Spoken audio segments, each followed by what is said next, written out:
Asa Roslani, Minister for Investment and Downstream Industry, as well as the CEO of Danantara Indonesia, and Mr. Spencer Collins, Chief Legal Officer of ARM Limited, to proceed to the signing table.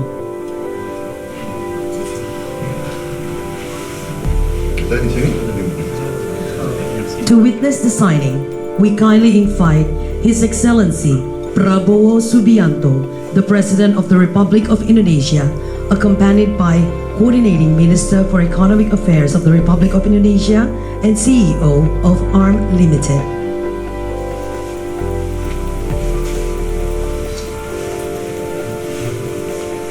The signing commenced.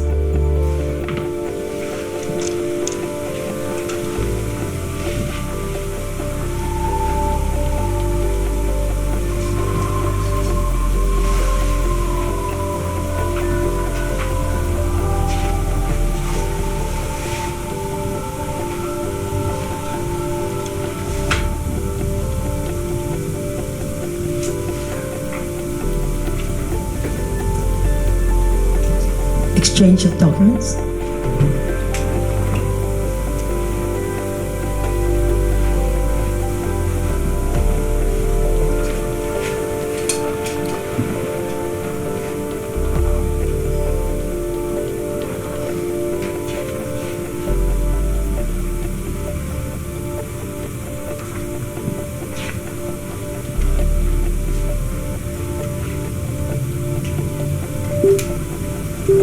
Please kindly show the documents to the press for a quick documentations.